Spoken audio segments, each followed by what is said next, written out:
আসসালামু আলাইকুম viewers, welcome to my channel. আমি কাউসারা নূপুর।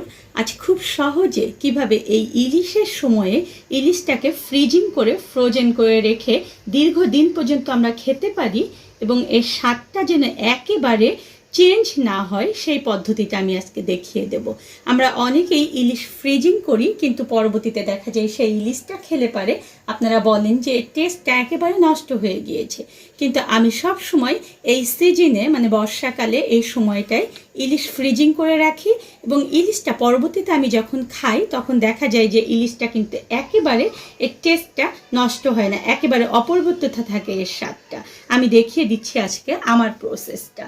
আমি এরকম ইলিশগুলো যখন বাজার থেকে নিয়ে আসে ঠিক তখন ইলিশগুলো এই অবস্থায় জাস্ট শুধুমাত্র পানি দিয়ে ধুয়ে নেই এবং নেওয়ার পরে দেখুন যে এই ইলিশগুলো একেবারে এই অবস্থায় আমি জাস্ট এভাবে পলিথিন নিয়ে আমি সেই পলিথিনের মধ্যে এভাবে ইলিশটাকে রেখে দেই এবং অবশ্যই কিন্তু এটা আপনারা একেবারে ঠিক যতটুকু ইলিশ ঠিক ততটুকু সমপরিমাণ পলিথিনটা এভাবে নেবেন এবং আমাদের দেখা যায় যে এরকম রাবার পাওয়া যায় কিংবা সুতা দিয়ে আপনারা এটা এভাবে করে পেঁচিয়ে দেবেন, আর কিচ্ছু করতে হবে না। এই অবস্থায় ডিপ ফ্রিজে আপনারা এটা সঙ্গে সঙ্গে ফ্রিজিং করার জন্য রেখে দেবেন। দেখবেন যে এই ইলিশটার টেস্ট কিন্তু একেবারে অপরিবর্তিত থাকবে এবং পরবর্তীতে যখন আপনারা ইলিশটা বের করবেন তখন ভিজিয়ে রেখে সেটা কেটে যখন রান্না করবেন তখন দেখবেন যে ঠিক এটার স্বাদটা একেবারে আপনার বাজার থেকে কিনে নিয়ে আসার মতো হচ্ছে কিনা। আমরা বাজারে পরবর্তীতে যে ইলিশগুলো খাই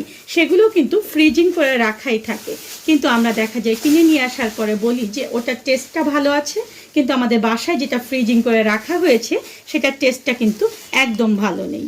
আজকে আমি সবার সুবিধার জন্য ইলিশ মাছ কীভাবে সহজে কাটতে হবে সেটাও আপনাদেরকে দেখিয়ে দিচ্ছি। মাছগুলো আমি ফ্রিজে রেখে ফিরে এলাম। এখন আমি আপনাদেরকে দেখিয়ে দেব খুব সহজে কিভাবে আপনারা ইলিশ মাছটাকে কাটবেন। ঠিক এরকম একটা আইস ছেলা পাওয়া যায় বাজারে। এটা খুব বেশি দাম না, 20 থেকে 30 টাকা দাম হবে অঞ্চল ভেদে, তার চেয়ে কমও হতে পারে যদি আপনারা নিতে পারেন। দেখুন এভাবে করে আগে আইসগুলোকে আমরা ছিলে নেব।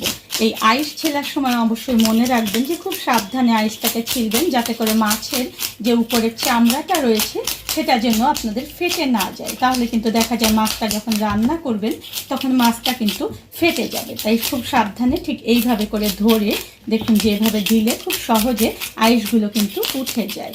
আমরা মাছ কাটতে ভয় পাই জন্য অনেকেই দেখা যায় বাজারে অনেকক্ষণ পর্যন্ত দাঁড়িয়ে থেকে মাছগুলোকে কেটে নেই, কিন্তু এটা কিন্তু খুব সহজ ব্যাপার। আমরা যদি দেখি যে মাছগুলোকে একবারে কীভাবে কাটতে হবে, আমরা অনেক কঠিন কাজ সবসময় করে থাকি, কিন্তু দেখা যায় এই সহজ কাজগুলো আমরা করতে পারি না, দেখি না জন্য।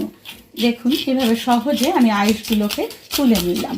এখন আমরা একটা ধারালো নাইফ নিয়ে নেব। এই নাইফটা কিন্তু অবশ্যই আপনাদের ধারালো হতে হবে। মাথার দেখুন যে ঠিক এই জায়গাটা থেকে একদম অল্প একটু মাছ রেখে দেবেন মাথায়, যাতে করে আপনাদের মাথাটা খেতে ভালো লাগে। যে মাথা খাবে যদি মাছ না থাকে তাহলে দেখা যায় মাথাটা খেতে কিন্তু ভালো লাগবে না। এভাবে চাপ দিয়ে আমরা মাথাটাকে আগে আলাদা করে নেব।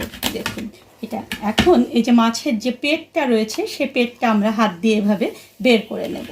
আর এই যে লেজের পাশটা রয়েছে, লেজের এখানে আমি এটাকেও আগে প্রথমে কেটে নেব। এখন আপনি যদি চান যে মাছটাকে আপনি মাঝখান থেকে কাটবেন তাহলে সেটা কেটে নিতে পারেন, ঠিক এভাবে করে মাঝখান থেকে কেটে নিতে পারেন। কিন্তু আমার বাসায় দেখা যায় যে পিঠ এবং পেট সবসময় একসঙ্গে খেতে পছন্দ করে, তাই আমি এই মাছটাকে পিঠ এবং পেট সহ একসঙ্গে কেটে নেব। ঠিক আপনি যে পরিমাণে স্লাইস করতে চান, মোটা করতে চান, সেই পরিমাণে দেখুন যেভাবে করে ধরে আপনারা এটাকে স্লাইস করে নেবেন। দেখুন আমি এরকম করে স্লাইস করি বাসায় সব সময়, ঠিক এইভাবে করে আমি সবগুলো মাছ এভাবে করে স্লাইস করে নেব। মাছ কাটা কিন্তু খুব সহজ একটা কাজ, আপনারা খুব সহজে একবার দেখলেই কিন্তু এই কাজটাকে করতে পারবেন, কিন্তু অনেকেই এটা দেখে না জন্য এটাকে করতে পারে না। ঠিক এইভাবে করে আমি সবগুলো মাছ স্লাইস করে তারপরে ফিরে আসছি। সবগুলো মাছ দেখুন আমি এভাবে করে কেটে নিয়েছি। এখন আমি আপনাদেরকে দেখিয়ে দিচ্ছি কিভাবে মাথা কাটতে হবে। আমি এরকম একটা মাথা এভাবে নিয়ে নেব কাটার বোর্ডের উপর। মাথার দেখুন যে এরকম কান শাঁকা রয়েছে, দেখেছেন? এরকম কান শাঁকাটাকে হাত দিয়ে এভাবে করে একটু টেনে নিয়ে এভাবে ছুরি ঢুকিয়ে আপনারা ঠিক এইভাবে করে দিয়ে দেবেন এবং কান শাঁকাটাকে খুব সুন্দর করে এভাবে করে কেটে নেবেন।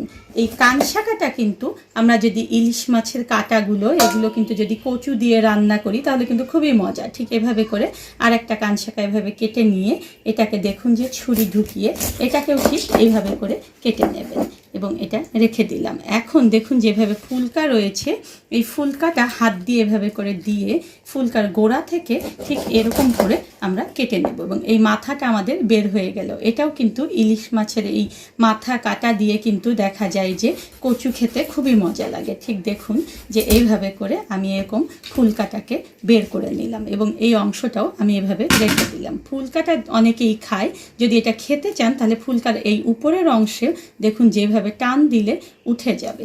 এই অংশটা এজন্যই দিতে হয় যে মাছ যখন খায় খাবার তখন এই মুখ দিয়েই খায়। অনেক খাবার দেখা যায় ফুলকার উপরে লেগে থাকে, তাই উপরের এই অংশটা এইভাবে করে যদি আমরা তুলে ফেলি আর নিচের অংশটা যদি আমরা খাই তাহলে দেখা যায় যে ওটা কোনো ব্যাপার না। ঠিক এভাবে করে খুব সহজেই আপনারা কেটে ফেলতে পারবেন মাছ, ইলিশ মাছ, এবং বাসায় খুব সহজেই এভাবে করে ইলিশ মাছ কাটা যায়। আর মাথাগুলো যদি আরও ছোটো করতে চান তাহলে ঠিক এভাবে করে আপনারা কেটে নেবেন। যদি কচুর সঙ্গে দেই তাহলে কিন্তু আমি একদম ছোট ছোট টুকরো করে এগুলোকে দিয়ে দেই। দেখেছেন খুব সহজেই কিভাবে ইলিশ মাছগুলোকে কেটে নিলাম নাইফ দিয়ে। ঠিক এই পদ্ধতিতে আপনারাও ঘরে খুব সহজে ইলিশ মাছ কেটে নিন এবং খুব মজা করে ইলিশ মাছ খান। এই বর্ষার মধ্যে বাঙালির এই ঐতিহ্যময় ইলিশ আপনারা অবশ্যই খুব মজা করে উপভোগ করবেন, এটা আমি চাইবো। ধন্যবাদ সবাইকে আমার সঙ্গে থাকার জন্য। আমার পরবর্তী ভিডিও যদি পেতে চান তাহলে প্লিজ আমার চ্যানেলটা সাবস্ক্রাইব করবেন।